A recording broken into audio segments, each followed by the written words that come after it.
В Московской консерватории сегодня сошлись Восток и Запад. Под звуки классической иранской музыки и пленительной восточной поэзии столичная публика погрузилась в атмосферу магической красоты и роскоши древней Персии.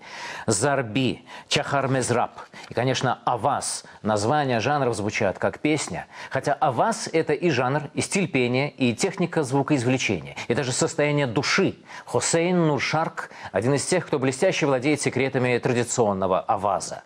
Мудрость восточной поэзии и музыки он передал в сопровождении популярного в Иране коллектива «Гамар».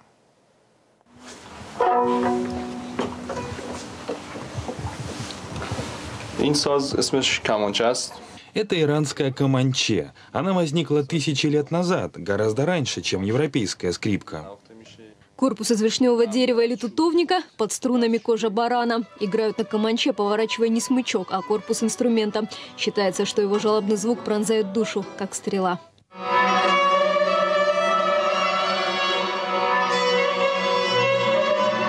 Настроить каждый из классических иранских инструментов, а их у музыкантов 6, непросто. На саундчек ушло больше часа. У сантура, к примеру, 72 струны. Его, кстати, считают персидским предком фортепиано. Для особой звонкости используют палочки мезрабы.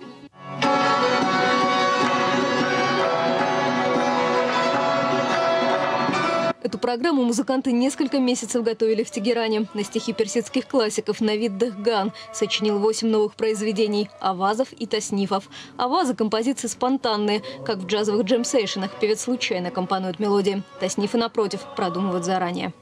Наша музыка все равно остается классической. В ее основе мелодические формулы, которые исполняли тысячелетиями. Из современности мы привносим новые ритмы. Московский концерт иранцы назвали по-восточному мудро «Еще». На вопрос «почему?» отвечают: человеку всегда чего-то недостает. Но дают и более приземленные объяснения. С каждым новым выступлением в России у иранской музыки все больше поклонников. Но «довольно» говорить еще рано.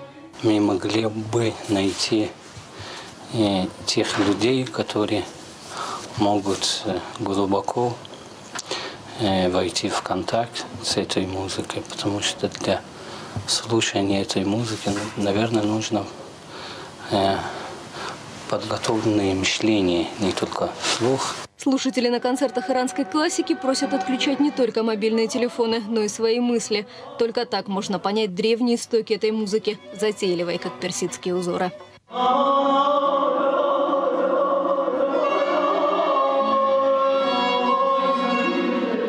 Эльвира Могилевская, Дмитрий Котов. Новости культуры.